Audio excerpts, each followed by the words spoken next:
ප්‍රශ්න එන්ඩ සිනහමසු මොනින් ඉන්න. ලේසි නෑ. හිනා වෙලා පොඩ්ඩක් කතා කරලා. ඕක ගංවලදී පමිනිස්සු ඉච්චර දන්නෑ මේ පරියායක් කෙලේක. හම්මෝ ගෙදර රන්ඩ වෙන රන්ඩනට අන පටපිට මිනිස් වෙනවා. එනකුට මොකද කරන්නේ ඔක්කෝම සද්ධ බද්ධ නතර කරලා මැනිකේ ඒකක් ගේන්න කියෙන මේන්න. හිනා වෙලා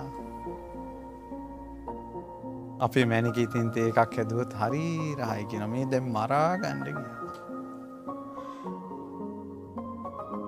ඉතින් ඉවරයි ඒක. ඒ ප්‍රශ්නීවරයි.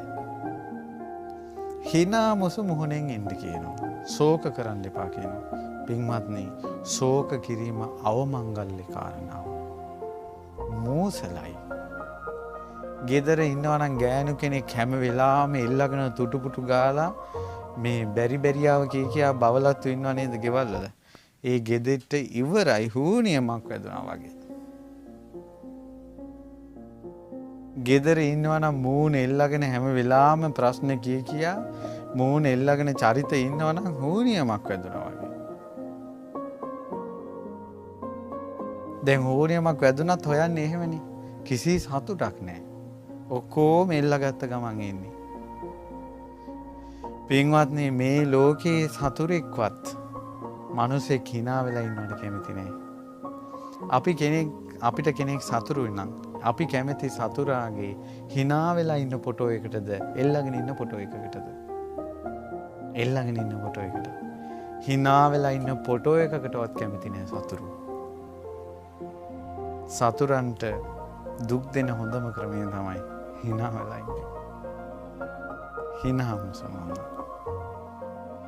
ප්‍රශ්නයක් ආපුම හිනා වෙලා ඉන්න පුළුවන් නම් සතුටින් ඒකම ප්‍රශ්නෙට විසඳුමක් වෙනවා. ඇයි මෙහෙමනේ වෙන්නේ ඕන එල්ලගෙන ඉන්නවා. ඊට පස්සේ අනිත ඇහෙනවා ඇයි මොකද්ද ප්‍රශ්නයක්ද? නෑ නෑ මේ කියනවා. ඊට පස්සේ තව ටිකක් යනකොට අනිත් එක්කෙනාට අහනවා ඇයි මොකක්ද ප්‍රශ්නයක්ද? ඒතර ඒක කරදරයක්. ඒක කරදරයක්. ඉතින් හිනා වෙලා ඉන්නකොට මොකෝ මේ හිනා වෙලා ඉන්නේ කියනකොට අහන්න ඕන ඇයි කැමති නැද්ද අපි හිනා වෙලා ඉන්නවට කියලා. එතකොට කට වහ ගන්න. ඊළඟට ඔන්න මේ බුදු කෙනෙක්ගේ දහම් පරයයක් ශෝක කරන්න එපා. අශෝකං විරජංකේ මං ඒතම් මංගල මුත්තෝ. හිනා වෙලා ඉන්න කියන. ඔය ප්‍රශ්න විසඳෙන එක ක්‍රමයක්. සිනා මුසු මූණ. එතන සමහර ගෙවල් වල නෝනලා මූණ එල්ලගෙන ඉඳලා සමහර පිරිමින්ද නෝනලා එපා වෙනවා. මේකගේ මූණ එදා ගෙනාපු දා ඉඳලා එල්ලිලාමයි කියලා. හිනාවක් නැහැ කියලා. ගෙවල් වල ප්‍රශ්න හට ගන්නවා. අවුල් හට ගන්නවා. හිනා මුසු මුහුණෙන් ඉන්න කෙනා ගාවට අනිත් අය ඇදිලා එනවා. මේ ලෝකේ කවුරුත් කැමති හිනාවට. සතුටට කැමති. මූණ එල්ලගෙන බැරි ගහිලා ඉන්න චරිත ළඟට කිට්ටු වෙන්නේ නැහැ කවුරු. ඇත්තටම දෙවි කෙනෙක්වත් කිට්ටු වෙන්නේ නැහැ. සතුටු හිතේ මොකද්ද සුන්දර බවක් තියෙනවා. දෙවිවරුත් බලන්නේ වුන් දෙස. ඒකයි. ඒ නිසා ප්‍රශ්නයක් ආවම ඒකේ නැහෙන්නේ නැතුව අර සතුරන්ට සතුට දෙන්නේ නැතුව සතුටෙන් ඉන්න කියනවා. ප්‍රශ්නයක් ආවට පස්සේ ඒ ප්‍රශ්නේම එල්බිලා වේදනාවෙන් කෑ ගහ එක එක්කිනාට කියා යන්නේ. එක එක්කිනාට කියා මෙයා හම්බෙන මොන ගැහෙනවා එයාටක් කියනවා ඊළඟට එක එක්කිනාටක් කියනවා අර එක්කිනාටක් කියනවා හැමදාම දුක් ගැනවිල්ල තියෙනවා. ඊට පස්සේ තනියෙන් සුසුම් හෙලනවා අඬනවා වැළපෙනවා ශෝක කරනවා ප්‍රශ්න ඉදිරියේ. බුදුරජාණන් වහන්සේ වදාලා ඒක පෘථග්ජනයා කරන්නේ. මේක තමයි කිව්වා අයං උච්චති අසුතවා පුතුජනෝ විද්දෝස විසේන ශෝක සල්ලේන අත්තානං ඒව පරිතාපේති. විස සහිත උලකින් විදලා තමාම වේදනා විඳ ගන්නවා කියන්නේ ඒකට. දුක් වෙවි ඉන්න එකට.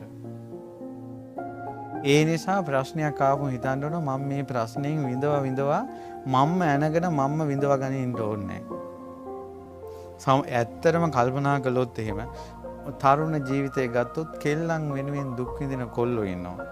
ඒතර උන් කෙල්ලෝ ගැන හිතා දුක් විඳිනවා. ඒ අතරේ අර කෙල්ලෝ එක්ක Facebook යනවා, කොයි හරි රවුමක් ගහනවා. එයාගේ දුක ඒ උන්ට තේරෙන්නේ නැහැ. අම්මලා දුක් වෙනවා අපේ දූ රට පුතා රට අනේ උන් කනවත් දන්නේ නැහැ බොනවත් දන්නේ නැහැ මූණ දැක්කේ නැහැ කියලා අම්මලා කඳුළු පුරවගෙන මෙහෙ ඉන්නවා. ඒ අය එහෙ ජොබ් කරනවා. එයාලා දන්නේ නැහැ ඔයාලා අඬ ඉන්නවා කියලා. අපි අඬන බව ලෝකයා කවුරුත් දන්නේ නැහැ. ඒ තනියෙන් අඬනවා.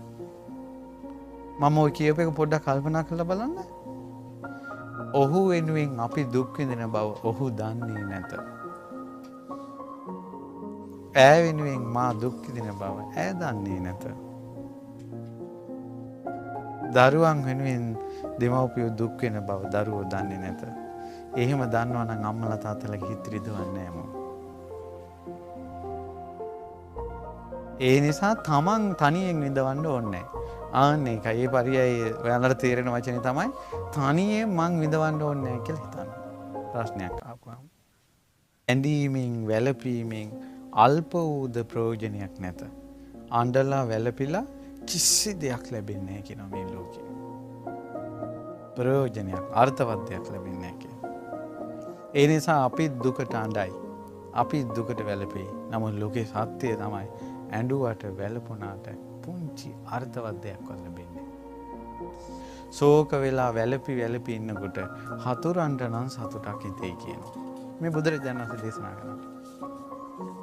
ශෝක කිරීමෙන් හඬා වැළපීමෙන් ස්වල්ප වූ හෝ යහපතක් නොලැබෙන්නේය. ශෝක කරන්නා වූ දුක්ඛිත වූ පුජ්‍යලයා දැක සතුරෝ සන්තෝෂයට පත්වෙති. යම් කලක අර්ථ විනිශ්චයේ දක්ෂ වූ නොවැනති ආර්ය ශ්‍රාවකයා උපද්‍රවයන් මැද නොවැටී සිටී.